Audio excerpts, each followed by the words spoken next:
All right. Welcome, everybody, to the Best Self Blueprint. So, as you all know, the mission of this podcast is to bring on people with the knowledge, experience, and insights as to what it takes to move that dial towards becoming the best version of yourself. So, this next guest is currently completing the well known 75 Hard Challenge. And despite battling shin splints, he hasn't skipped a beat. This ability to persist has been with him all his life. He came back from having 4 shoulder surgeries. He completed his MBA while helping his team win 2 national and state football championships and is always committed to staying disciplined and working hard. This consistency, ability to overcome adversity, and constant pursuit of growth in all areas of his life will teach, inspire, and set a great example for you all. So I am very excited to introduce Andy Hessler. What is up, my man? How we doing?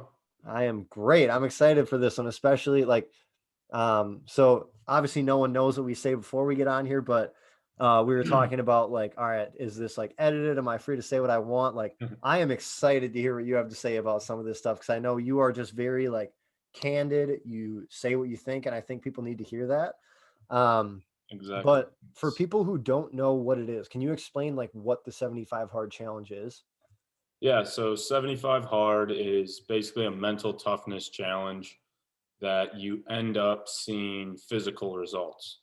Um, but there's five main components. The first is daily progress picture. That's the one that normally trips most people up. And it gets you outside your comfort zone. No cheat meals, no alcohol.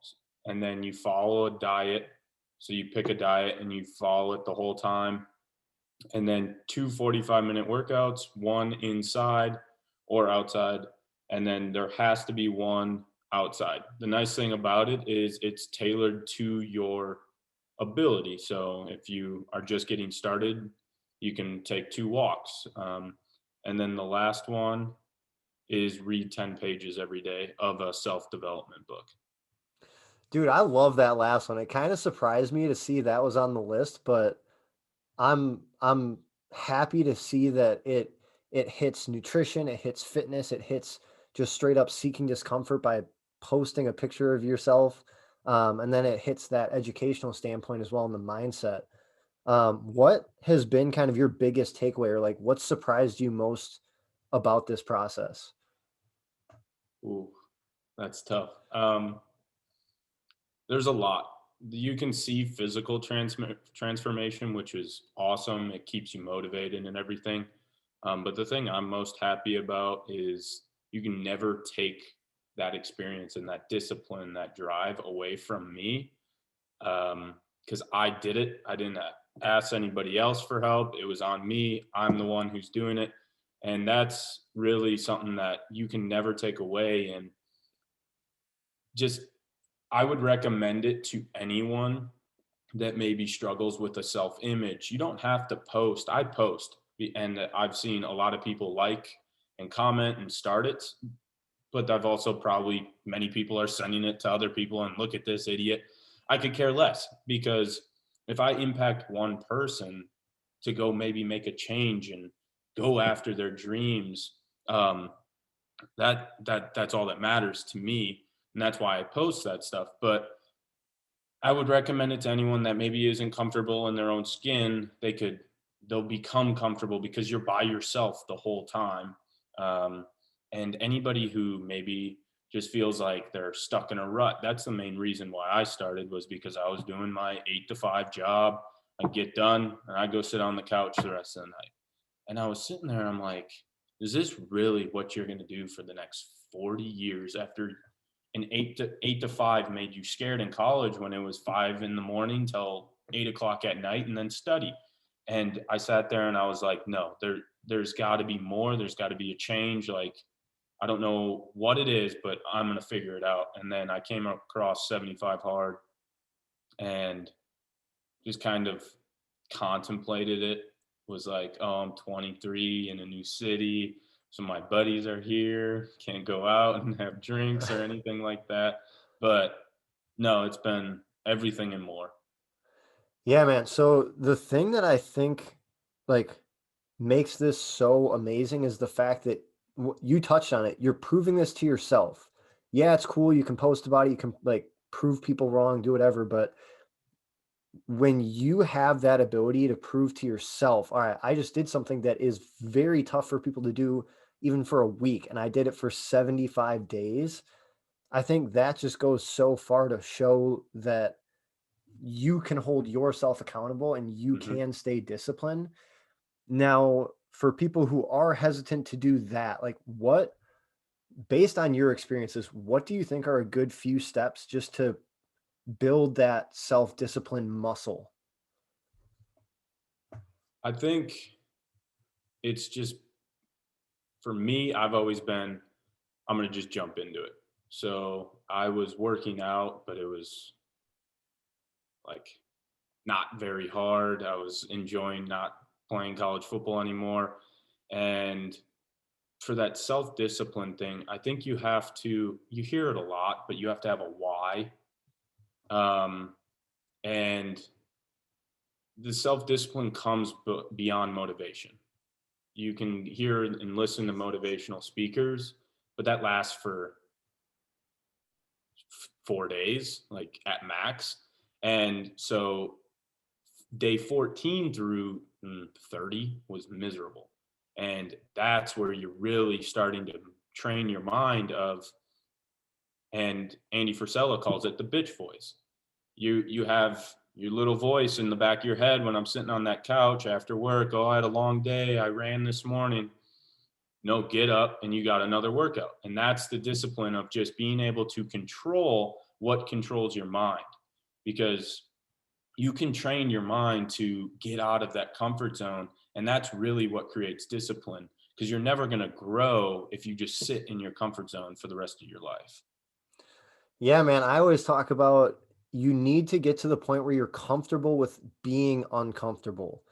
Where like I think so many people they work really hard so that they can get to a point where they can kind of level out and just stay in that box, if you will, which is the comfort zone. But if you can on a daily basis in like various areas of your life push outside of that and do it so consistently that it's like, oh, that's just like another uncomfortable situation, you're going to be so much better off than if it's maybe like once a month or once every couple of months that you're Yep. actually tested. And I think that goes along with just today, everyone fears failure. And failure, I read a book. It was basically like a picture book. It was 30, 80 pages, but words were huge. And it's all it said was go for no. That was the title. And that really changed my idea of failure also. Because if you think about it, when you're failing, you're learning something. And that's pushing you, like someone might not hearing if you're making a sales call. You're not going you don't want to hear no. You want to hear yes because you're getting a commission. But if you change the logic of a failure, of learning something, progressing, you're getting out of your comfort zone. And then every day you're continually chasing failure. And once you're chasing failure, you know you're on the path to success.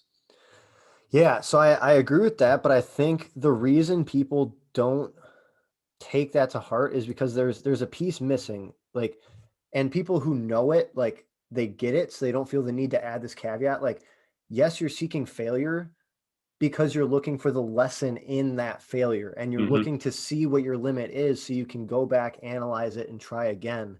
And a lot Exactly. of people just think like, oh, well, if I fail, then why is that a good thing? Like I don't get anything out of failing. But if you have just the little bit of common sense to then go back, think about, okay, cool. Why did I fail? Was it just, happenstance? Was the person not interested in, the product I had, or did I not Yeah. sell it well enough? Like you can actually figure some things out once you push past that limit.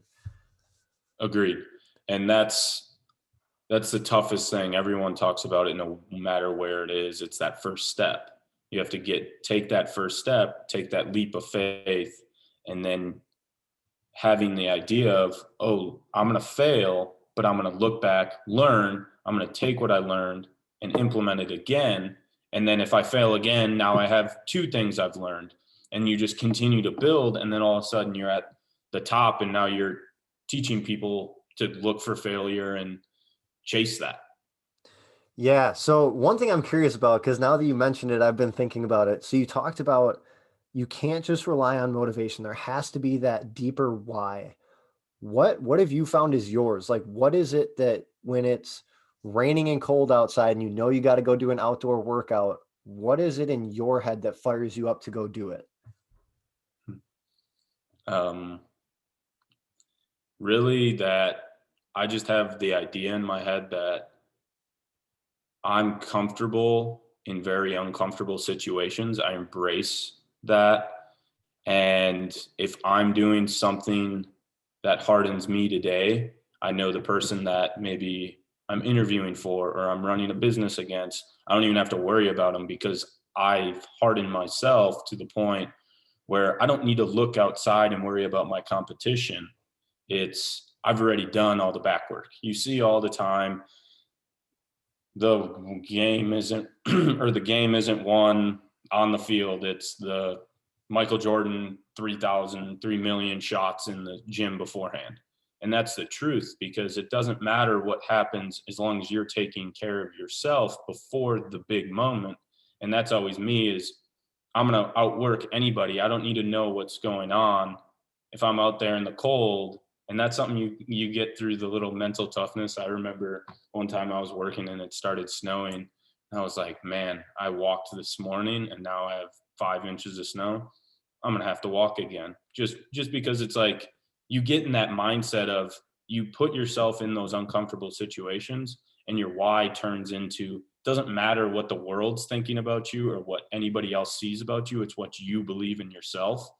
And that's really what I found is I needed to believe in myself and because I want to go accomplish great things. And without knowledge and mental toughness, you can never do that. So really my why was just setting myself up for future endeavors. Yeah. So what you're talking about reminds me of, I'm assuming, do you know who David Goggins is? Yeah. Yeah. All right. I figured. So he talks about like taking souls, where Hmm. he's like, when he was in Buds, he talks about like, yeah, these guys, their job, their only purpose is to beat you up and psychologically mess with you and do all these things until you break. And they're just sitting there with a big grin on their face. And so the idea of taking souls, as he said, when they feel they've got you in that spot, you just look at them and smile right back. Yeah. And I think a good transition for anybody is like take the soul of that inner voice that you were talking about that like is telling you like, oh, you can't do that. Oh, there's no way. And it just keeps beating you down. Go take its soul, like go prove it wrong. Just go do it. That's really the only way you're going to get rid of that voice or at least minimize it. I don't think you ever really get rid of it, but you at least learn not to let it run your life. Yeah. And one example I used with that voice is just in college when we were going through a grueling conditioning workout or something, my voice in my head would always be like, when is this going to end? When is it going to stop? And that's what Goggins talks about is they would run their 3 miles and then guys would finish, they'd sprint to the finish. And then the trainer would be like, oh, we still have another mile. And they'd be like, just out of it. They wouldn't be able to run anymore. They're gassed because in your mind, you put in a finish line. So what I started doing is instead of saying like, "Oh, I have another one," I'd be like, "Oh, one more." Just play that game of one more. And then when I feel like I couldn't have one more, I just yell out at my coach and be like, "Is that all you got?" I know it's kind of that's with a coach, but it changes the logic in your head of this sucks to this is kind of fun, like putting yourself through it. And it's a little crazy, but that's the way I think of it. I'm not Goggins crazy, but man, that guy. No, I mean you're talking to the right person. I mean, it's something that especially in like the more extreme sports and ultra endurance stuff that I do, you need to have that mentality of like don't think about the finish line, just think about like how far can you possibly go? How far can you Mhm. possibly push yourself? And so like for my last really big race, it was a 100 obstacle marathon and on mile 12 or 13 I strained my quad. Hmm. And it was one of those things where, again, I'm like, well, I'm never doing this race again anyway, so I might as well cross that freaking finish line while I'm here. And it was one of those things again. I'm like, all right, one more obstacle, one more mile, like one more step. I don't care, like just one more. And I love what you said about that. When people put in a finish line or give themselves an out, and then that's not it, you're just going to crumble. So you Exactly. can't give yourself that out. You have to take quitting out of the equation completely. No matter what it is, you play that game with yourself of maybe you're just getting into it. I'm going to walk a mile today. And at a half a mile, you're like, "Oh, this sucks." Well, think about it as, okay, if I put one foot in front of the other, you can walk. So just keep putting one foot in front of the other and play that game of, okay, if I can get to 3/4 of a mile, and now you're at uh, nine tenths of a mile. Like you just continue to build off that little game in your head of how far can I take my body? Because it is true. I believe Goggins is the one that says we only operate in 30% of our capacity. And Oh, that's yeah, very the true. 40% rule. Yeah, the 40% Yep. rule. Yeah, that is I love that one. So for people who don't know what we're talking about, Goggins again, I'm so happy you know about him, and I figured you would, but he talks about most people, their operating system, it's like how your car has a governor on it. It's got a limiter on the Yeah, your ability to just speed. floor it and go as fast as you want.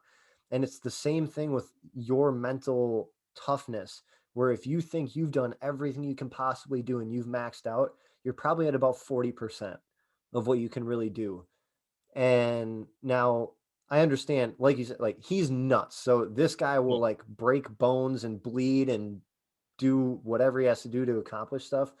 I'm not saying anyone should like No. physically try to take themselves out like that, but really don't give yourself a choice. Like if you, let's say you plan a workout or you plan to hit a certain goal in your business or you plan to do whatever, don't give yourself the option to stop. Like for an example, you talked about like walking a mile.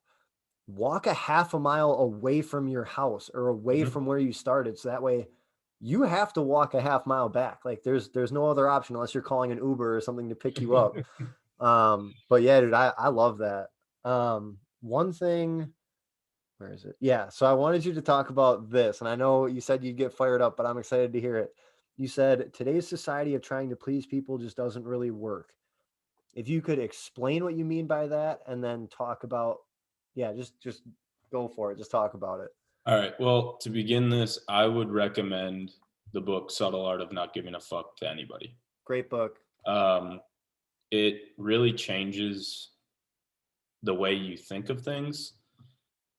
Just in today's society with social media and everything. But the thing that I always see, and it just irritates me, is everyone is comparing themselves to social media. And what they don't realize is when I was going to try to get scholarships, I was putting together a highlight film and it was my best plays. It wasn't me getting taken to the bench by an offensive lineman. It was me making the tackle, making the interception. That is everyone's highlight film. So today, everyone's comparing themselves. Oh, I'm not as good as them. I'm not as pretty as them. I'm not as rich. Well, stop looking at it like that and realize that they're only posting their really good stuff.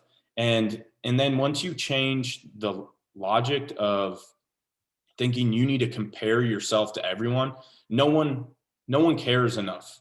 Everyone has this idea like, oh, you're walking down the street, like, oh, that person looked at me, that person looked at me. No, you don't realize you look at so many people, they don't care.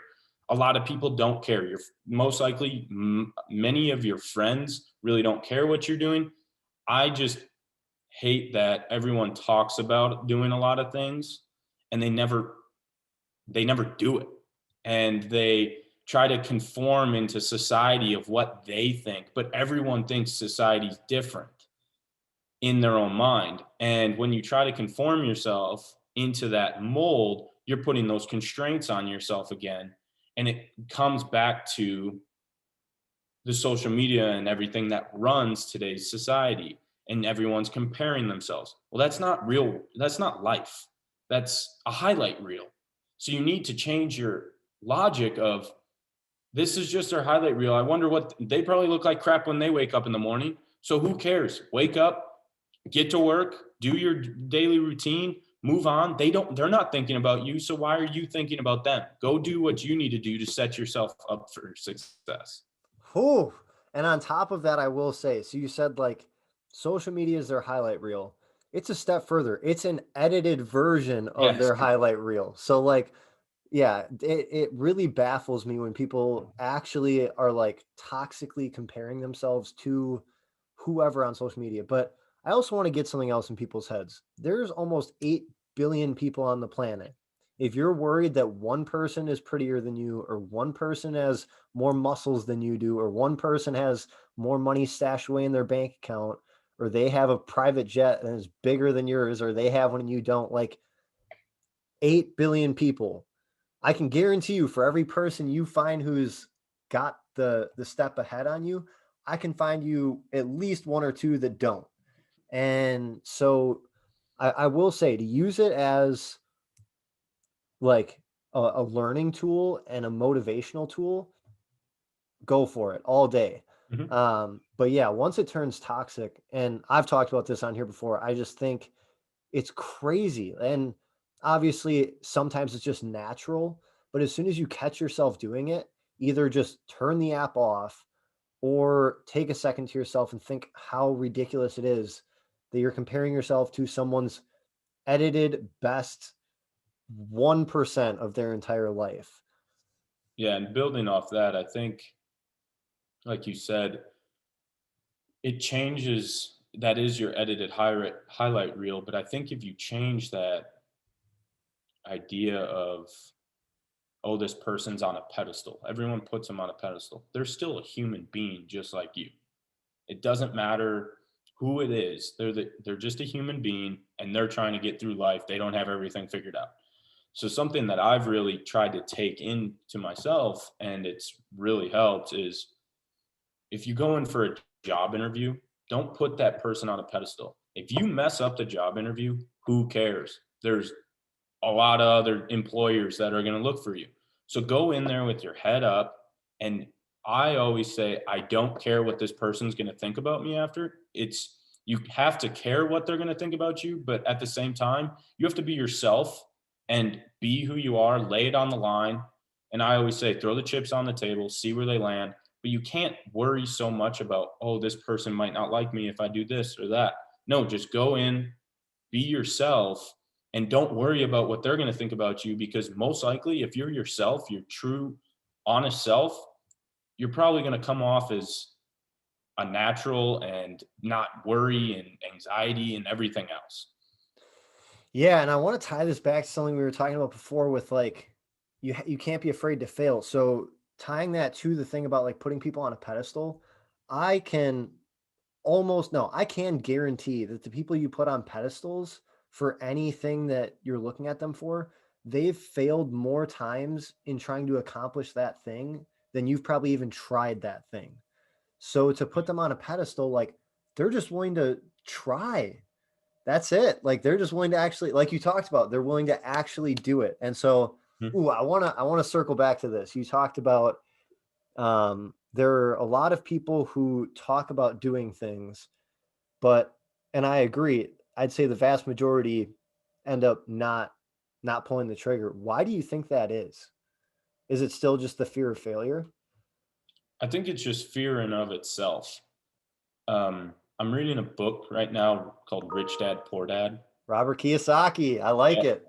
And I I picked it up, one, because it was always recommended, and also I want to get into real estate, but I've always been like nervous, like, oh, what happens if this deal goes bad? Like, oh, do I lose all my money? Blah blah blah. But it's just like anything, taking that new step, and I think it is just fear of not wanting to, one, fail, like you said, but also take that. normal society mold off you, because we've been molded to just live in this 4x4 box and never tried to outgrow that. But if you think about when you were a kid, and he talks about in the book, if you're never failing, you wouldn't ever learn to walk or ride a bike. You fall, you get up, you try again, you fall, get up, try again. And there was no fear in that.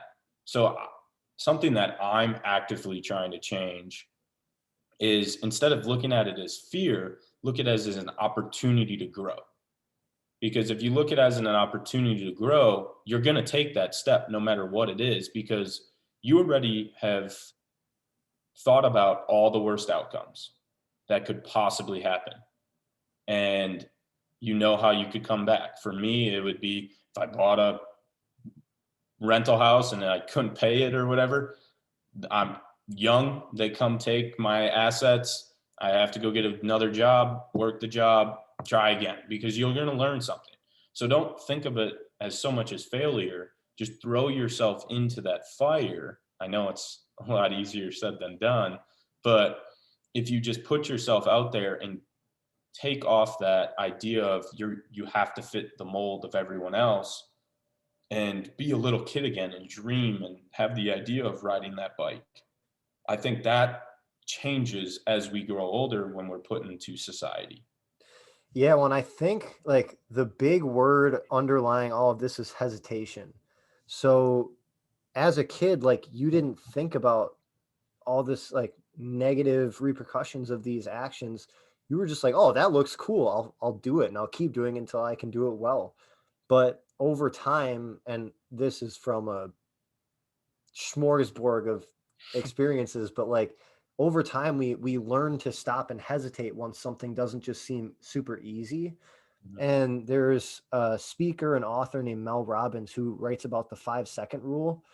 Yeah. Like if you notice yourself even starting to hesitate, just like, I mean, you don't actually physically have to count out like 5, 4, 3, 2, 1, but just if you're hesitating, but you have that gut feeling that there's even a possibility that something great will come out of it, just go for it. Like, who's stopping you? What's stopping you other than the 6 inches between your ears, which already, I mean, naturally speaking, we have a negative information bias. And as soon as your brain gets on high alert, it's not thinking about all the cool, fun possibilities. It's thinking about what's going to keep you safe and comfortable, AKA a negative highlight reel of everything that could possibly go bad from you trying a new sandwich or something like Mhm. so. Yeah, you have to think about all the good it could do for you. And when you are taking that first step, all those negative thoughts are what come about. And that's why I'm trying to change my logic of those fearful moments that you go through. And it's anything in life that you maybe have fear about. It's changing it into what could go right and that opportunity to grow, because the failure is going to be an opportunity to grow. But think about that 10% chance that it could go right. Like, what is your life going to look like if it did go right? Like, to me, it's worth that. It's worth the chance of it going right and building something that you're proud of. Yeah, I love that, like, switch from probability to possibility, like, is it possible? And if it is, there's gotta be a way to do it. There's gotta be some sorry for doing this, but there's gotta be some type of blueprint. But, like, seriously, I absolutely love that. Now, how much do you know about, like, based on the books you've been reading, you've been exposed to, like, fixed versus growth mindset? Yeah. Yeah, I think that's something, and it's been what we've been talking about pretty much the whole time without actually bringing it up. But for people who don't know, someone with a fixed mindset, which if this is you, I encourage you to read the book Mindset by Carol Dweck. It'll change your life. A fixed mindset is you believe everyone just has a natural ability. That's where you're capped at. Like there's no way you can just get better at stuff. It's naturally born or naturally gifted. But then there's the growth mindset, which is I have the ability to do virtually anything I want aside from like flying or something like that. But if there's a skill to be acquired, I can acquire that skill with enough time and effort. And if you can adopt that mentality, like whether it's fitness, finances, career, relationships, whatever, spiritual growth, whatever, you will be able to build the life you want, given that you try to control that fear, try to stop hesitation, and just keep pushing that envelope, just like Andy's been doing with 75 hard. So definitely take lessons from this guy. But yeah. So I've got a final two that I always ask people, but is there anywhere in particular that you'd want people to reach out, like on that Andy 75 hard Instagram, where they can connect just to ask questions? A, if they want to do 75 hard, if they can ask questions or just keep up with what you're doing. Yeah, so I created a new page. Just um, I didn't like posting everything on my personal. So yeah, Andy 75 hard, and then you can always contact me on my personal Instagram. Otherwise, I don't even know what my Twitter is. I don't really check it, but I get the notification. So if you are interested in 75 hard, I'm more than willing to talk about it. I'm nearing the end, so it's coming up quickly. February 19th, I believe. First time I ever like counted it out was yesterday. So yeah, no, reach out. I think it's a great tool, and you don't have, the great thing is you can form it to whatever your abilities are, and it's going to change you no matter what. Even if you don't see physical transformation, I would say don't join it just for physical transformation. Is you're going to right now you're going to want that instant gratification of seeing something, but once you're in the middle of it, you're going to start to get those aha moments where you don't really care about the physical transformation. You are more proud of what's going on in your head, which is the goal of it, as no one can ever take that away. And that's the same thing with knowledge, is that's why you should continue to always grow. Dude, I am so excited to have more conversations with you down the line. That's like all I'm thinking about. But I do want to get into the final two. It's my little like finale. Yeah. So the first of the final two is, what for you right now is the next step in you becoming your best self? Me becoming my best self for my next step would to be just to continue to have that discipline, even when it's not a set challenge. I've always been a person that when you put something in front of me, if it's a task, whatever it is, it's gonna get done, and it's gonna get done well.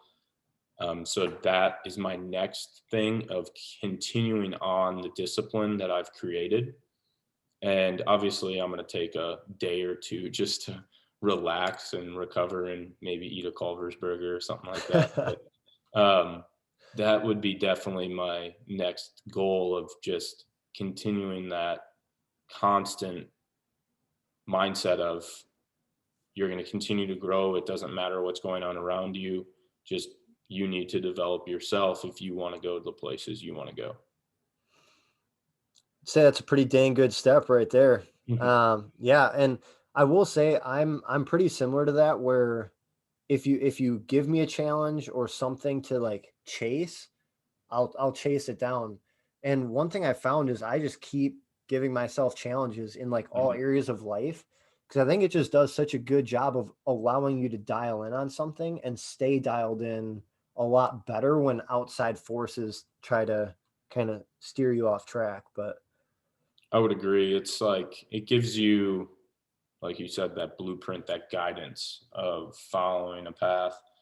Um, but when you get off it, I think that's where I'm going to see the most growth, of just continuing to have that ability to push myself beyond, like, I would have never thought I would be able to like not eat unhealthy for 75 days. Um, but you can when you put your mind to it. So that's something I really want to do, is just get myself where it's not a competition. I may do this every year. I'm not sure yet, but um, there's a lot of other days that you need to be continuing to push and grind. if you did that every year, that'd be pretty gnarly. I will say that. That'd be pretty epic, but awesome. All right. So the last question is less of a question, more just like you get a chance to directly challenge the audience. So if you could pick one task or like one thing for people to do that when done will teach them something or better their life in some way, what's the one challenge you'd leave with everyone listening? Mhm.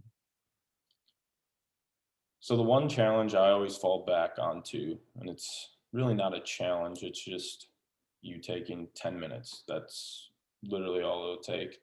Um, as I said yesterday in my post, I had an awful day. I had no motivation. So I went back to the basics. You have thing would be write down every morning 3 things you're grateful for. Every morning, first thing you do. And then write down goals. Don't write down tasks, write down goals. So maybe a goal would be to make your bed. Make your bed every morning. Write that down, get up, make your bed. Write down your goals for the day, and then really take 3, 4 minutes and visualize success. Whatever that success is for the day, um, it comes back to that power pose type thing where you go look in the mirror and you're standing like this. Or I guess you can't see me, but standing with your hands on your hips and just telling yourself like today is going to be a good day. So if you visualize success, you're going to chase that success. And then I do it. I rotate them just once a day. I always write down my thankful for 3 things, my daily goals, and then once in a while I'll do a monthly and a yearly goal. And that's what I would challenge everyone to do, because when you have goals and then you look back at them at night and you realize, oh, I didn't do that, I didn't do this, that gives you instant feedback that we chase all the time. So then tomorrow, you maybe had a really bad day. That's fine. Tomorrow's going to come. Write down your goals, and now you're thinking about those goals as you're going throughout the day. Yeah, and I will say, because I do that practice as well with like not only setting the goals, but actually like keeping track of whether or not you hit them. Like, don't just write them for the sake of writing something down. And when you don't hit them, ooh, it stings. It stings a lot, and it gives you that extra kick that you need to go out and really perform well the next however many days. But Yeah, I, because when you write them down, you put in your mind that you're going to do this. So then that's that instant feedback of, oh, you failed today. Well, we hate failure.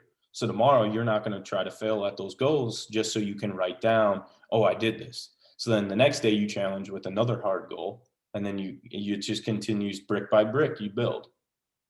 dude, yes, awesome. I absolutely love that, and I love this conversation. So man, I want to thank you for taking the time. This was, I hate to say this for the other people who have been on the show. This was one of my favorite conversations so far.